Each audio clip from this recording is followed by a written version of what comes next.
जैसे हम बोलते हैं कि एटमॉस्फेरिक प्रेशर जो हमारे आसपास हवा है उसका कितना प्रेशर लगता है हमारे ऊपर 760 mm ऑफ Hg। ये बेसिक है, ये तो पढ़ा होगा, लोअर क्लासेस में ये सिखाया जाता है, फिजिक्स में बहुत आता है कि एटमॉस्फेरिक प्रेशर कितना होता है 760 mm ऑफ मर्करी। अब इसमें से अगर हम निकालें, मान लो हम बोलते हैं ऑक्सीजन 21% होता है, तो जब हम परसेंट के टर्म्स में बोल रहे हैं कि ऑक्सीजन 21% कंट्रीब्यूट करता है टोटल एयर में। इस एटमॉस्फेयर में हमारे पास नाइट्रोजन होगा, ऑक्सीजन होगा, कार्बन डाइऑक्साइड होगा, कार्बन मोनोऑक्साइड होगा और भी नोबल गैसेस होंगे सारे। अब इसमें से ऑक्सीजन 21% होता है, इसको क्या कहते हैं कि जितना ज्यादा सरफेस एरिया कौन बढ़ा रहा है, नंबर ऑफ एल्वेलाई, जितने ज्यादा होंगे सरफेस एरिया हमारा उतना ज्यादा होगा। ओके, तो इसकी वजह से हमारे एल्वेलाई का सही हेल्दी एल्वेलाई रहना एक इंडिविजुअल में बहुत इंपॉर्टेंट और नंबर भी मैटर करता है। जितने ज्यादा एल्वेलाई रहेंगे उतना अच्छे से एक्सचेंज हो पाएगा। तो हमारे दोनों लंग्स में अप्रोक्सीमेटली 300 मिलियन एल्वेलाई होते हैं टोटल, ठीक है, दोनों मिला के अप्रोक्सीमेटली 300 मिलियन एल्वेलाई होते हैं। अब क्यों बोला जाता है कि एल्वेलाई को सही maintain structure and shape and function maintain करना जरूरी है, क्योंकि ये काम कर रहे हैं ना। अगर एल्वेलाई डैमेज हो गया तो ये वाला चीज अफेक्ट होगा, तो ऑक्सीजन सही अमाउंट में हमारी बॉडी में ट्रांसपोर्ट नहीं हो पाएगा। यहाँ पर जब हम बोलते हैं कि ब्लड ऑक्सीजनेट हो गया है, तो जब ऑक्सीजनेटेड ब्लड की हम बात करते हैं तो वहां पर ये सिचुएशन हो जाता है 95 और 40। 95 इसका ऑक्सीजन का पार्शियल प्रेशर, ठीक है, टोटल वहां पर जो भी प्रेशर जो भी गैसेस है उसमें से 95 ऑक्सीजन का पार्शियल प्रेशर होगा, 40 जो है कार्बन डाइऑक्साइड का होगा। अब जब टिश्यू में हम पहुंचेंगे तो टिश्यू मेटाबॉलिज्म कर रही है, टिश्यू मतलब जो सेल्स का ग्रुप हो गया वो अपना काम कर रहे हैं, मेटाबॉलिज्म कर रहे हैं, तो वहां पर सिचुएशन क्या हो जाती है, वहां पर 40 हो जाता है ऑक्सीजन, काम करते करते करते करते धीरे धीरे ऑक्सीजन डिप्लीट होता है और कार्बन डाइऑक्साइड बढ़ जाता है। इसी वजह से तो ऑक्सीजनेटेड ब्लड टिश्यू में जाएगा I2 लो और कार्बन डाइऑक्साइड किधर से जाएगा, टिश्यू से वापस से जाएगा ब्लड में। तो अब वो क्या हो जाएगा, क्योंकि यहाँ पर 45 है, यहाँ 40 है, तो जब इधर फ्लो करेगा तो यहाँ पर क्या हो जाएगा, अब ये ब्लड हो गया डीऑक्सीजनेटेड, ठीक है, वापस से डीऑक्सीजनेटेड ब्लड एल्वेलाई के पास जाएगा, एल्वेलाई को ऑक्सीजनेट कर देगा, फिर टिश्यू के पास भेजेगा। तो बोलते हैं ना डीऑक्सीजनेटेड ब्लड सेम रहता है। और यहाँ पर 45 partial pressure of carbon dioxide, तो देखो ऑक्सीजनेटेड ब्लड जो हमारा आ रहा है 95 है ऑक्सीजन, यहाँ 40 है, तो ये वाला जो है यहाँ से ऑक्सीजन जाएगा, ऑक्सीजन इधर की तरफ जाएगा क्योंकि 90 है और यहाँ 45 है, 40 है, तो हाई टू लो। अब यहाँ पर कार्बन डाइऑक्साइड होगा 40 और यहाँ पर कार्बन डाइऑक्साइड है 45, तो हाई टू लो। समझ में आया? इस तरीके से यहाँ पर भी एक्सचेंज हो गया। अब जो यहाँ से ब्लड पास होगा वो कैसा होगा, डीऑक्सीजनेटेड, वापस ये वाली सिचुएशन होगी। ओके, क्लियर है कि किधर से किधर एक्सचेंज हो रहा है, ब्लड कैसे जा रहा है, पार्शियल प्रेशर कहाँ से मतलब क्या क्या हो रहा है। जो ये टेबल बना हुआ है हमारे पास सेम वही चीजें हमने यहाँ पर डायग्राम के फॉर्म में एक्सप्लेन की है। ओके, ठीक है।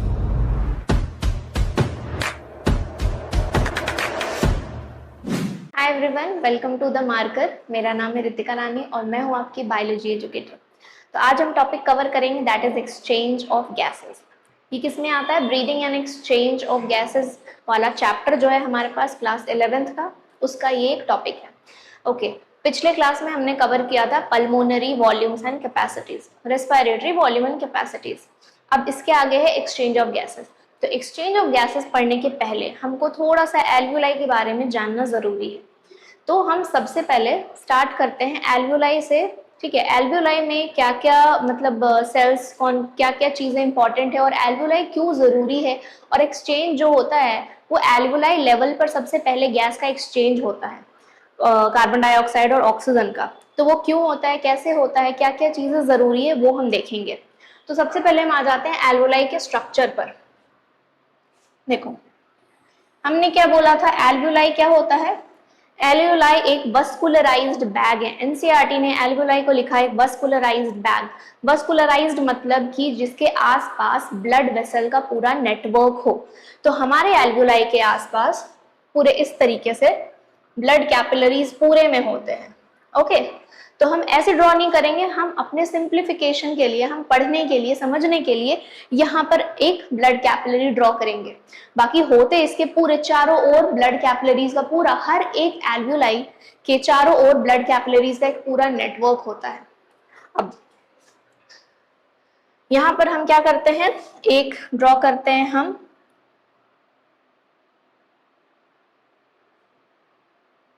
Blood capillary. कैपिलरी का मतलब होता है सबसे छोटी ब्लड वेसल, सबसे पतली ब्लड वेसल। तो जो सबसे पतली ब्लड वेसल है वो कैपिलरी है, उसमें वो किसकी बनी होगी, वो एक सिंगल सेल की बनी होगी। इसके वॉल्स में सिंगल सेल होंगे इस तरीके से।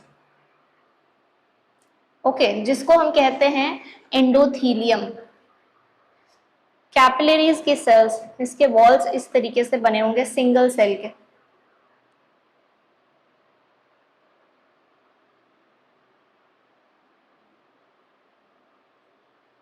इनको हम क्या नाम देते हैं, एंडोथीलियम।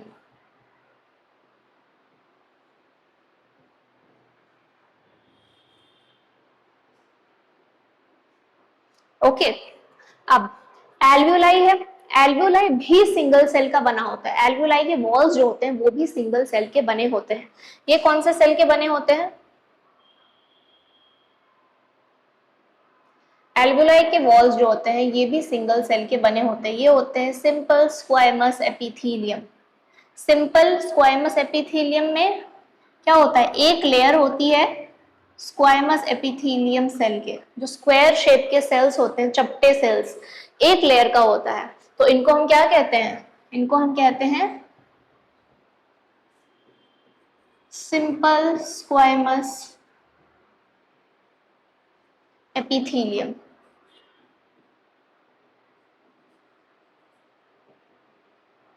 तो ये तो दो लेयर हो गए हमारे पास। एक लेयर हो गया हमारा एल्वियोलाई का, ओके, एल्वियोलाई किससे बनी होती है? सिंपल स्क्वायमस एपिथेलियम से। और एक हो गया हमारा एंडोथेलियम। एंडोथेलियम मतलब ब्लड कैपिलरी के जो सेल्स होते हैं उनको हम कहते हैं एंडोथेलियम। अब इनके बीच में हमारे पास होते हैं, इनके बीच में जो होता है इसको हम कहते हैं बेसमेंट मेम्ब्रेन। ओके, यहाँ पर ये जो भी सब्सटेंस है इसको हम कहते हैं बेसमेंट मेम्ब्रेन।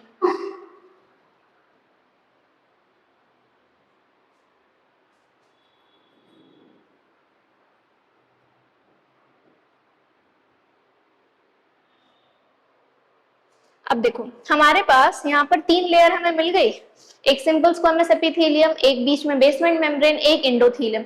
इन्हीं तीनों लेयर को मिला के क्या बनता है हमारा? Respiratory membrane. ओके, इन तीनों को मिला के हम कहते हैं ये होता है हमारा रेस्पिरेटरी मेम्ब्रेन।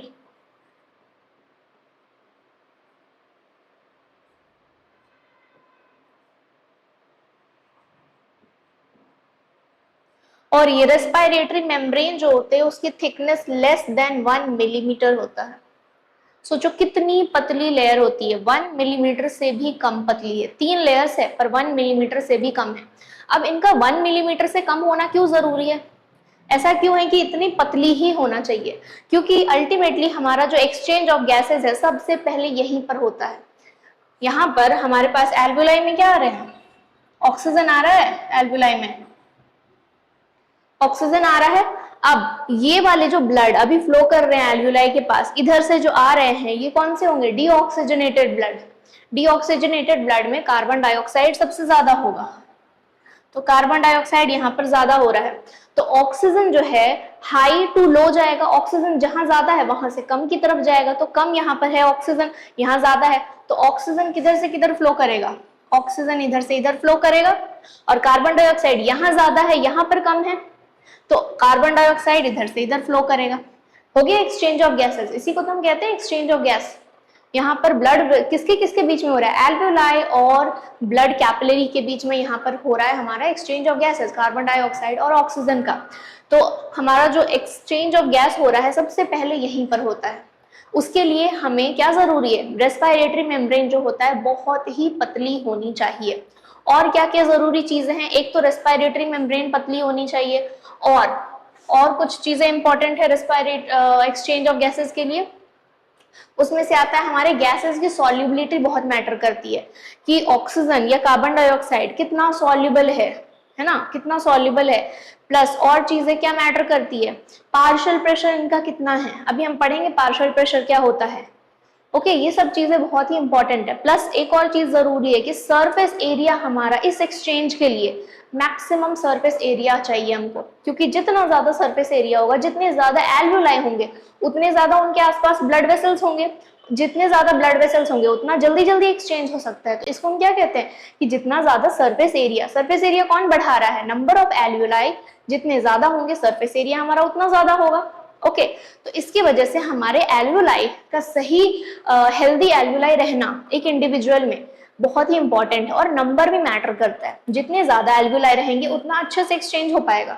तो हमारे दोनों लंग्स में अप्रोक्सीमेटली 300 मिलियन एल्वियोलाई होते हैं टोटल, ठीक है, दोनों में मिला के अप्रोक्सीमेटली 300 मिलियन एल्वियोलाई होते हैं। अब क्यों बोला जाता है कि एल्वियोलाई को सही maintain structure and shape and function maintain करना जरूरी है? क्योंकि ये काम कर रहे हैं ना, अगर एल्वियोलाई डैमेज हो गया तो ये वाला चीज इफेक्ट होगा, तो ऑक्सीजन सही अमाउंट में हमारी बॉडी में ट्रांसपोर्ट नहीं हो पाएगा। ओके, अब देखो यहाँ पर हमने पढ़ा ये एल्वियोलाई के बेसिक, एल्वियोलाई के बारे में बेसिक चीज है। अब हमको पढ़ना है एक्सचेंज ऑफ गैसेस जो है वो एल्वियोलाई से होकर, यहाँ तो हमने पढ़ लिया कि चलो एल्वियोलाई पे हो गया, इसके बाद कहाँ जाएगी, उसके बाद टिश्यूज लेवल पर एक्सचेंज कैसे होगा, ये सब कुछ हमको जानना जरूरी है। अब इसके पहले हम जानेंगे थोड़ा सा पार्शियल प्रेशर के बारे में। पार्शियल प्रेशर क्या होता है? देखो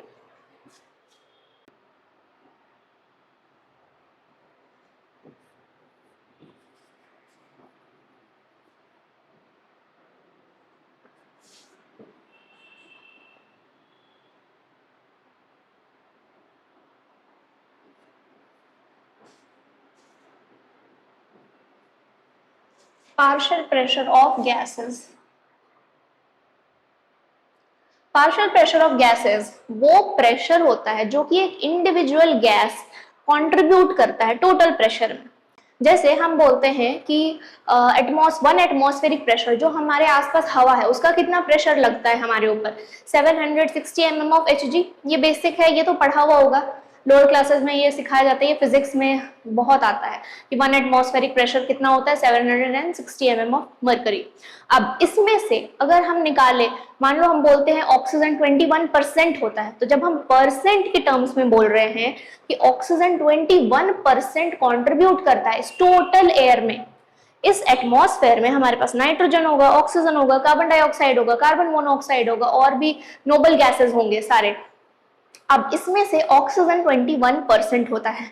तो जब हम बात करते हैं कि ऑक्सीजन 21% है, ठीक है, 21%, तो of 21% of 760 mm of Hg जो होता है ना, वही होता है ऑक्सीजन का पार्शियल प्रेशर। कहाँ? एटमॉस्फेयर में, बाहर की जो हवा है हमारे पास, इसमें टोटल ऑक्सीजन कितना कंट्रीब्यूट कर रहा है, 21%। तो अगर हम आउट ऑफ 760 निकाले तो अप्रोक्सीमेटली 159 mm ऑफ मरकरी, ये होगा ऑक्सीजन का पार्शियल प्रेशर। कोई भी गैस कितना परसेंट, कितना प्रेशर कंट्रीब्यूट करता है टोटल प्रेशर में।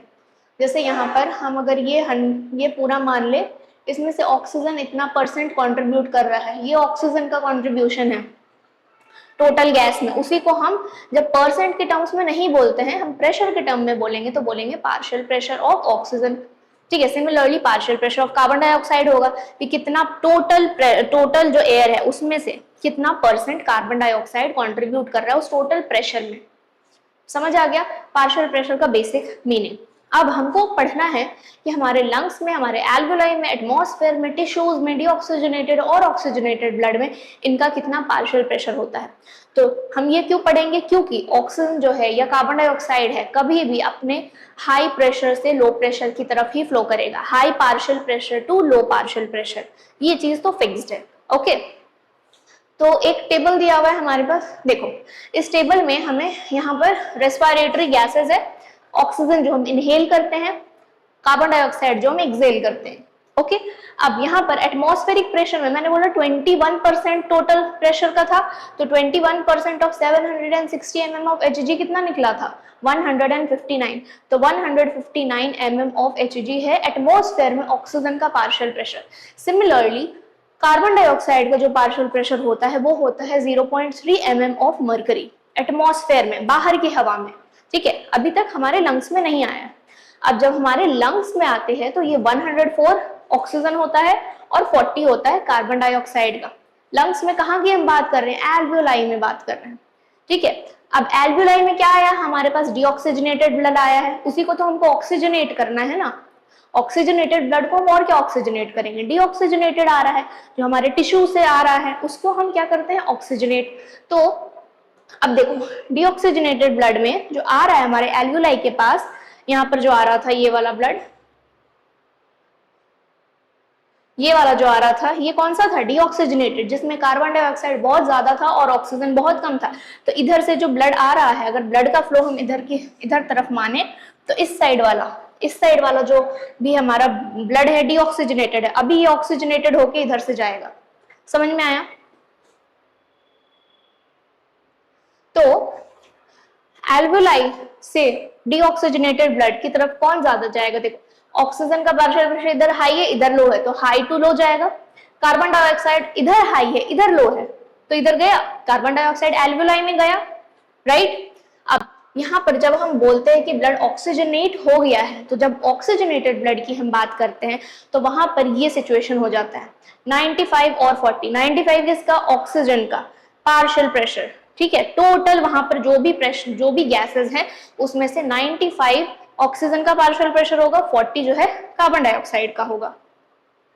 अब जब टिश्यू में हम पहुंचेंगे तो टिश्यू मेटाबॉलिज्म कर रही है, टिश्यू मतलब जो सेल्स का ग्रुप हो गया वो अपना काम कर रहे हैं, मेटाबॉलिज्म कर रहे हैं, तो वहां पर सिचुएशन क्या हो जाती है, वहां पर 40 हो जाता है ऑक्सीजन, काम करते करते करते करते धीरे धीरे ऑक्सीजन डिप्लीट होता है और कार्बन डाइऑक्साइड बढ़ जाता है। इसी वजह से तो ऑक्सीजनेटेड ब्लड टिश्यू में जाएगा हाई टू लो, और कार्बन डाइऑक्साइड किधर से जाएगा, टिश्यू से वापस से जाएगा ब्लड में। तो अब वो क्या हो जाएगा, क्योंकि यहाँ पर 45 है, यहाँ 40 है, तो जब इधर फ्लो करेगा तो यहाँ पर क्या हो जाएगा, अब ये ब्लड हो गया डीऑक्सीजनेटेड।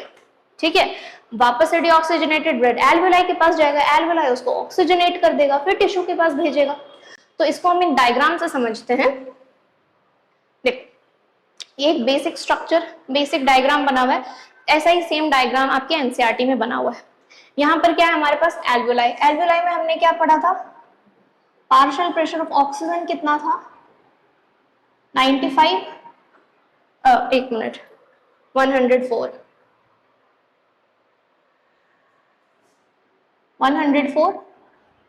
और partial pressure of carbon dioxide था हमारे पास यहाँ 40, राइट। ये देखो सेम है, कार्बन डाइऑक्साइड एल्वेलाई में 104 और 40 है ना। अब एल्वेलाई से यहां से जो ब्लड आ रहा है, मान लो ब्लड फ्लो इधर है, इस डायरेक्शन में है ना, इसी डायरेक्शन में होगा, क्योंकि यहाँ पर जो हमारे पास ब्लड आ रहा है अभी डीऑक्सीजनेटेड है। हमें क्या याद है, राइट साइड जो होते हैं, ये राइट है, right auricle, right ventricle, left auricle and left ventricle, ये हार्ट है हमारा, हार्ट के 4 चैम्बर्स हैं। तो हमने क्या बोला था, राइट साइड जो होता है वहां पर हमारे पास डीऑक्सीजनेटेड ब्लड होते हैं और लेफ्ट साइड में ऑक्सीजनेटेड ब्लड होते हैं। तो राइट साइड से, राइट वेंट्रिकल से ये एल्वेलाई की तरफ फ्लो करेगा, लंग्स के पास जाएगा, वहां पर से डीऑक्सीजनेटेड ऑक्सीजनेटेड में कन्वर्ट होगा। तो अभी जो हमारे पास ब्लड आ रहा है वो कैसा है, वो डीऑक्सीजनेटेड ब्लड है। तो डीऑक्सीजनेटेड ब्लड में हमारे पास यहाँ पर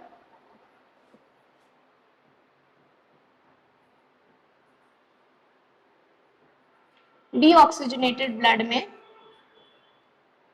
क्या सिचुएशन होनी चाहिए, पार्शियल प्रेशर ऑफ ऑक्सीजन क्या होना चाहिए, पार्शियल प्रेशर ऑफ ऑक्सीजन हमारा 40 हो जाता है, राइट, और partial pressure of carbon dioxide हमारा 45।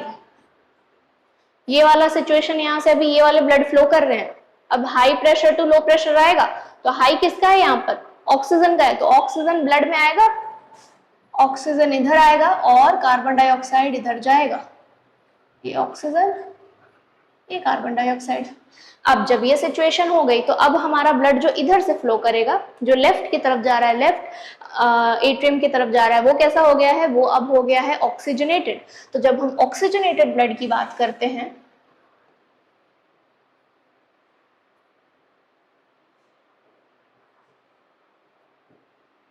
तो यहाँ पर सिचुएशन देखो, यहाँ पर क्या होना चाहिए, पार्शियल प्रेशर ऑफ ऑक्सीजन अब हो जाएगा 95 और partial pressure of carbon dioxide हमारे पास हो जाएगा कम, 40।